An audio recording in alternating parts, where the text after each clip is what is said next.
Somewhere between the noise of traffic and the glow of city lights, I realized I had forgotten how to listen not to others, but to myself. Life in the city moves fast. Deadlines, messages, the constant hum of progress, it numbs you. Until one day, you look around and realize you've built a life, but lost the stillness that makes life worth living. So one cold winter morning, I packed a tent, a few logs, and a rusted coffee kettle, and I left. Not to escape, but to remember. My only companion was Koa, my black German shepherd, strong, calm, and fiercely loyal. But behind those amber eyes, I could still see something wild, a spark from 30,000 years ago, when his ancestors first stood at the edge of a campfire. Back then, it wasn't love that brought us together. It was hunger. A starving wolf, drawn to the smell of human food and humans, weary but curious, drawn to those haunting eyes. The wolves that were less aggressive stayed near the fire. They cleaned the scraps, watched the camp, and in return, they got warmth, protection, and a place by our side. Over thousands of winters, they changed. Their growls softened, their eyes learned to read ours, and little by little, a new creature was born: the dog, an animal who didn't just survive with us, but for us. They helped us hunt, guided our herds, carried our burdens, guarded our homes, and when the nights grew long and cold, they lay beside us, sharing their warmth. We shaped them with our needs, but they shaped us with their love. And that bond forged by fire and survival still burns today. That's why, when I left the city, I didn't go alone. Because the truth is, we've never really walked this earth alone. When I opened the truck door, Koa was already waiting. Tail thumping, eyes glowing as if to say, "We've done this before, you and I. Long ago, by the first fire." And so, we drove north, chasing silence, chasing snow, chasing something ancient that still lives in both of us, the instinct to find warmth and to share it. By the time the sun began to sink, the first flakes of snow were already falling soft at first, then heavier, carried sideways by the wind.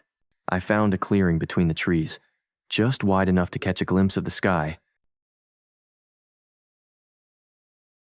and close enough to hear the whisper of a nearby stream beneath the ice. Koa followed every step I took. His paws left perfect prints in the snow beside mine, 2 sets of tracks, side by side, heading deeper into the silence. I swung the axe into a frozen pine log. The sound echoed through the forest, like a heartbeat.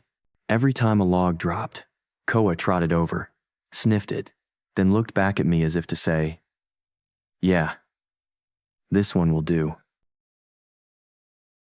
We didn't need words. We were building something together, a small circle of safety, the way our ancestors once did, when fire and trust were the only things keeping the dark away. The teepee went up slow, steady, layer by layer, until the canvas stood firm against the storm. When I struck the final rope into the snow, Koa curled up beside it, ears perked, listening to the wind pick up. Outside, the storm was gathering strength, a white wall swallowing the forest whole.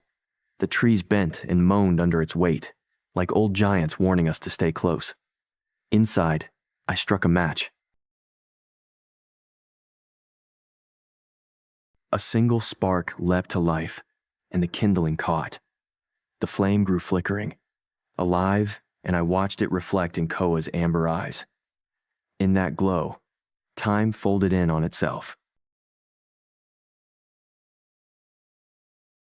Thousands of years ago, another fire burned just like this one. A lone wolf had stepped out of the shadows, hungry, shivering, drawn to the warmth. That moment changed everything. Humanity didn't just tame the wild decided to trust us. And sitting there with Koa, watching the fire dance between us, I realized the bond never really broke. We've carried it forward, generation after generation. The fire wasn't just survival anymore. It was connection between man and beast, past and present, silence and heartbeat. As the storm raged outside, I cooked a simple meal noodles, a small cut of steak sizzling on the pan. The smell filled the little tent, mixing with smoke and pine. I sliced the steak, set a piece down for Koa. He took it gently. No rush, no greed, just understanding. It wasn't a gift. It was a ritual. The oldest one we know. Sharing. The same act that once turned predators into partners, strangers into family. Outside, the snow howled. Inside, only the crackling of the wood and Koa's steady breathing. I watched him for a long while, his body relaxed, his chest rising and falling in rhythm with the firelight. And in that quiet, I didn't just see a dog. I saw a lineage, a bridge, stretching back through millennia. I saw the wolf that guarded the first humans through the night, the dogs that ran beside us when we hunted, the ones that kept our livestock safe, pulled our sleds through frozen lands, rescued the lost, comforted the broken. Somewhere between those eyes and that flame was the entire history of companionship. For the first time in years, I felt it the kind of connection that cities can't give you, not the one built on noise or convenience, but on trust. In the city, I was surrounded by people, yet lonely. Out here, I was alone, yet not lonely at all. The storm outside grew louder, shaking the walls of the tent, but I didn't care. Koa shifted closer, resting his head on my knee, letting out a deep sigh, that sound of complete surrender, of wordless understanding. I smiled, running my hand through his thick fur. "Thank you, buddy," I whispered. He didn't move, just breathed.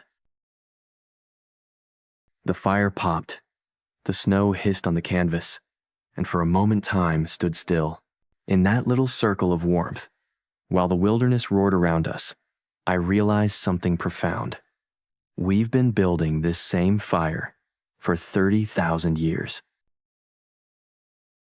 Sometimes in caves, sometimes in tents, sometimes in the quiet corners of our hearts. And every time, the dog was there keeping watch. Outside, the snow kept falling, but inside our small world, it was spring. By morning, the storm had passed. The world outside was reborn quiet, endless, wrapped in white. Sunlight broke through the trees, scattering gold across the snow like shards of glass. I opened the tent flap and took a long breath. The air was sharp and pure. It filled my lungs like the first breath of a new life.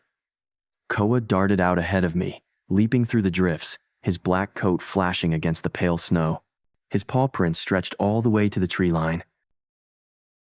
A map of joy written across the morning. I set a kettle on the stove and poured hot water over coffee grounds. Steam curled into the cold air, rising like memory. For the first time, I didn't feel the need to leave anything behind. Out here, surrounded by silence and frost, I had already found what I'd been missing, the warmth that lives inside stillness. As I packed up camp, I scattered the ashes from the night before. The wind lifted a wisp of smoke,